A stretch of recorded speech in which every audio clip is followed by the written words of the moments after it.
What's up, YouTube? Welcome back to the channel. Today I'll ask you a question. Do you keep score when you go to baseball games? I do, and a number of people do, but I don't think very many people do. I see a few people at Busch Stadium when I go, but by and large, not a whole lot of people keep score. But I just love keeping score. I've kept score for a very long time at ball games. For most of the ball games I go to, I keep score. Now, if I'm going to sit in a luxury suite, or a rare chance that happens, or go with a group of friends, I might not do it.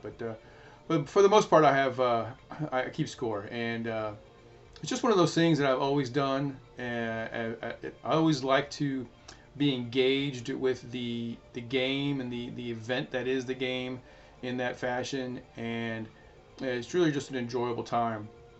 So, and I got a whole binder here. This is all scorecards.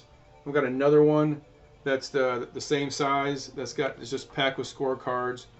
And like I said, that's what I do. So again, the question is, do you keep score at baseball games when you go to? So like I said, here's this card, 1979.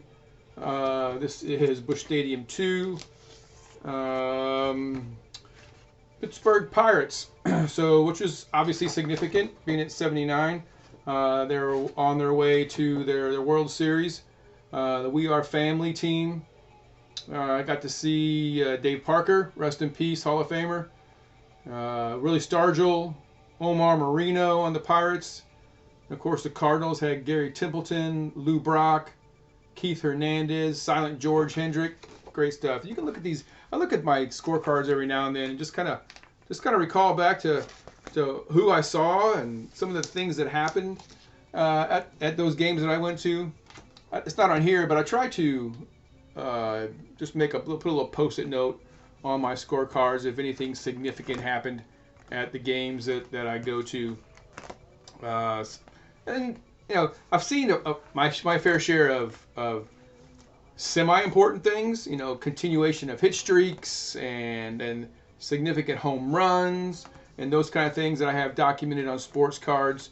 But I think the most significant thing I have on a sports card is Ichiro's 4,192nd home run. So I was at that game when he was with the Marlins, and hit that single to get that number, to get that hit. So that was pretty exciting. So here's one from the 1983 Chicago Cubs, Wrigley Field. So let's see who's on this here. So I didn't keep score, but I got autographs that day. So there you go. I didn't keep scoring, and I use it for autographs. Larry Boa, Jay Johnstone. I think that's Mike Prawley. Glenn Brummer from the Cardinals. Ozzie Smith.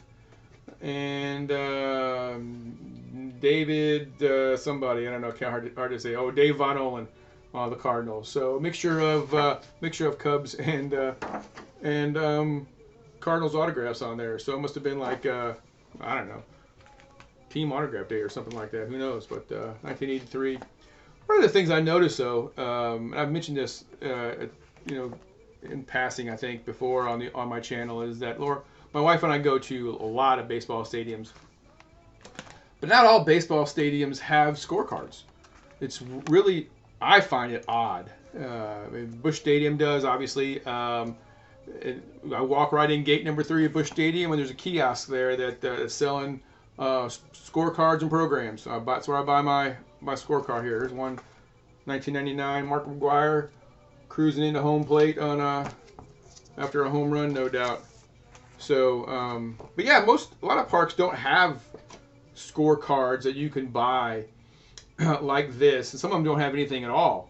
There are those that you can go to like guest services and pick out they'll print you out a piece of paper or something like that way you can keep score if you want to, but whatever, so it's kind of weird though, but I love doing it. It's just fun. Like I said, not that I need the help, but it keeps me engaged in the game, and it's just a good time. This here Cardinals and the Marlins, 2005. This, I believe, is when we saw. Oh no, this is De Los Santos. I thought it was something else. Yeah. Anyway, I try to keep my tickets in here when I get them with the scorecard. A lot of times you don't get tickets anymore, do you? Some stadiums, though, if you're not familiar with this, you can go up to the ticket window on the day of the game and ask them if they will give you a hard copy ticket. Of course, you know everything's on the app now, right? So, but some stadiums will do that, some stadiums won't. So, if you're interested in those kind of things, keep that in mind. 2007 went to Cincinnati Reds. Saw Griffey Jr. that day. I remember this game here. This is in Kansas City. We saw the Blue Jays and the Royals play. And I believe, yep, the Big Hurt. Saw the Hall of Famer Big Hurt play. After this game, we went and waited for autographs. They have a place at the back of, I call it the back. I'm not sure where the back, but the back of Kauffman Stadium, where you can go when the players come out and you can get autographs. And if you've never seen Frank Thomas in person, that is a big man. I don't mean big man, I mean big man. At least he was back in 2008. So Pittsburgh Pirates again.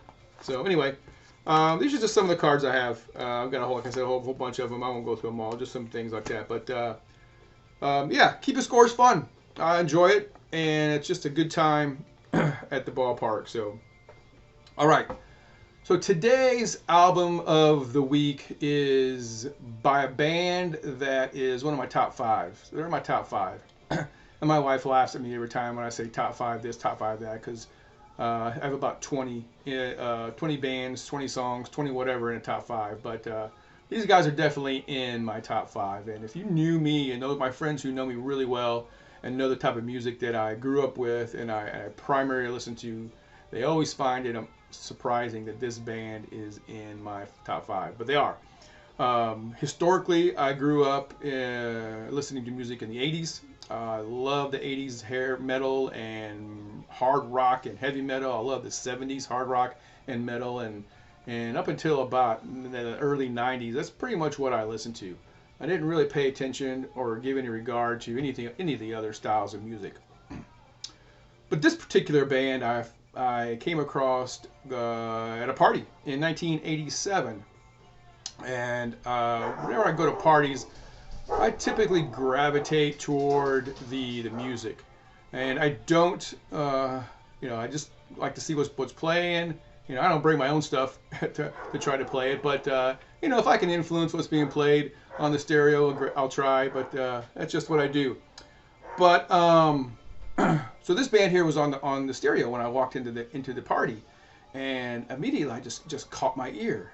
I had never heard anything like it before, and they're an old band. Older, right? At this point, they'd been around for about 8 years and had a huge following. Mostly, I would call it a cult following. They hadn't had any real big hits on the radio, and certainly not the radio I listen to. But this record just caught my attention, and I've been a fan ever since. And that is The Cure, and the record is Kiss Me, Kiss Me, Kiss Me. And I just love this record. I love this band. I love the sound that they make, the music they put out. Robert Smith and his lyrics are fantastic. And I heard this was playing on that stereo in that party in 1987, and I probably went out the next day and bought the CD. Was just caught up in it so much, and I've been a fan ever since.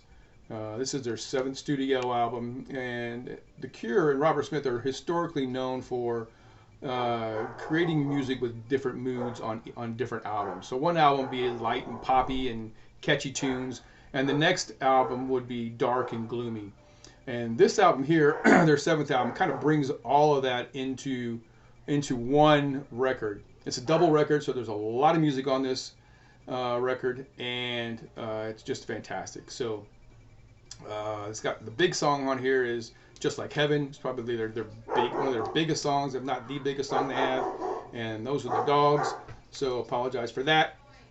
and Just Like Heaven, and Hot Hot Hot is great. Why Can't I Be You is great. So anyway, The Cure, Kiss Me, Kiss Me, Kiss Me. If you haven't heard it, take a trip to your local record store, pick up a copy, find it on your favorite streaming service, and listen to it, and you'll thank me later. So, all right. Well, that's all I have for today, and everyone have a fantastic week. Take care.